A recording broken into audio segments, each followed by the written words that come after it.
Hi. Often when I'm in the workshop or out on a customer's premises or even just out and about, I need to refer to items on my phone because it's got all my technical documentation on it, or I might want to watch a YouTube video when I'm doing some technical work. So I need to find a way to hold the camera so that I can watch what's going on. And I've got a solution for that, which is I use this little device here, which simply goes onto the back of the phone. It's got a standard 1/4 inch camera tripod socket, and I use this device here, which I can attach with this on something. I can then screw it into the back here. Off we go, like this. And then I can adjust this device here to get into a comfortable angle for me. So I find it pretty good for holding my phone when I need to be able to look at something. And if I really want to, I've got a big one here which I can attach to a tablet. So pretty useful. Well, if you come back from seeing previous videos, then welcome back again. Really good to see you. If you're coming back, it means we must be doing something successful. If it's your first time here, then it's always good to meet new friends. Have a look around the site, watch some of the videos, tell me what you like in the comments, tell other people about it, like them, share them, and subscribe to my channel. In fact, the more people subscribe to the channel, the better, because we're getting a good bit of going on YouTube here, so we can make it much more successful if more and more people subscribe. So do tell your friends all about it. Now, quite a long time ago, I looked at an alternative to File Explorer called QTTabBar. That was a pretty neat system, but I don't think it's really been developed much recently.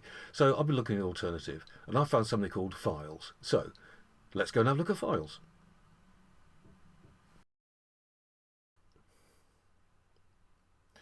So here we are in the Files app. It looks a bit different to File Explorer. It's pretty good. You can see it has all your quick access things here, details about the drive, stuff like that. Oh, well, I remember, when you first start Files, you might find the computer's very, very slow. That's because sometimes Files can take an awful lot of CPU power because it can be set to try and calculate folder sizes and things like that. A useful feature, but it really slows the computer down.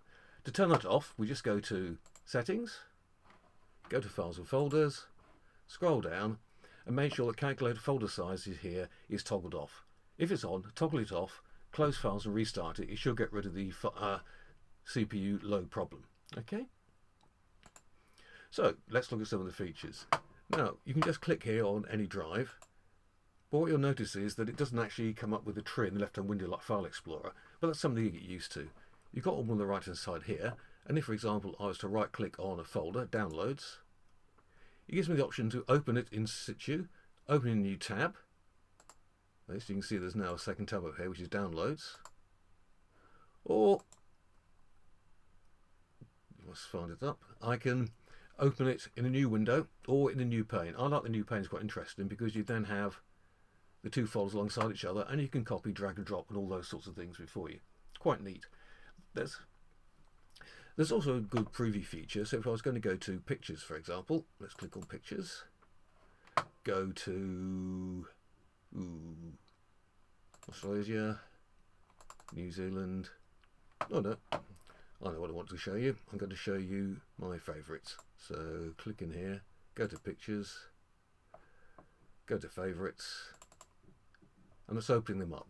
You can see it also is quite good because it comes up with what it thinks is the best layout for you. You can actually decide what layout you want by clicking on the layouts here, for example, and you can also zoom the size of the thumbnails, which is quite good. Let's just put it back here. Okay, I'll just leave it back to there.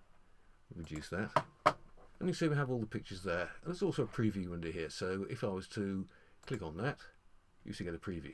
It's a bit stupid really because it's got pictures, you've got a preview anyway, but if I go to Documents, for example, and look at my documents and go to Forms, you see it's selected a different layout because it's seeing files and things like that, and I can actually click there and we get a preview in the right hand window if we were wanting one. So pretty neat really. Now the help file is a web page, so you press F1 to get the help. It brings you up a short little guide and things like that, but it's best, I find, to look around Google to try and find the answers for you. Okay. Now another feature is, although you have a number of things here, there's nothing like sort of creating a folder, but if you press Control Shift and P, that will bring up a whole load of things here, and you can see all the various shortcut keys, so you get used to those over time. So for example, I can come down and I can go create new item, create new folder, all those sorts of things. So the functionality is there, although it's not a right click or anything like that. But again, pros and cons, swings and roundabouts, some you like, some you don't. It also has quite a nice little progress bar in history. If I was to copy this, for example, over into here, you can see progress bar up there. Reduce to get rid of that. There we go. So the progress bar, and if I went quite quickly, and if I click on that, it shows you what you've been doing. Okay, so we can get rid of that. We can get rid of that. So you can see what's been going on. It gives you some. So let's look for a file that's got Dubai in it, in pictures. So we just put search up here, press return. You see it's whirring away, looking for pictures that have got Dubai in the title of the picture. Let's see what it can find. There you go. Compared to Windows Search, I found that pretty quick actually, but we've got them all here, and again we can preview them as we want there. Okay, so quite neat in that respect. Now, you can download it from GitHub if you want to review it, but it's also available at the Windows Store. It's £7.49, and I think once you reviewed it, you think it would be a good idea to spend the £7.49. I've certainly found it pretty good. So, that's files, a really good replacement for a QTTabBar. As ever, I've really enjoyed making the video. I hope you enjoyed watching it. If you have, then please do like it. Share it with other people when you found it useful. And if you haven't yet, please do subscribe to my channel so that you'll be able to find out when new videos are coming out, which I try and push out at a fairly frequent basis. Please do make comments to the video, and if there's anything you want me to make a video on, then stick it in the comments box down below and I'll see what I can do for you. So, thanks for watching.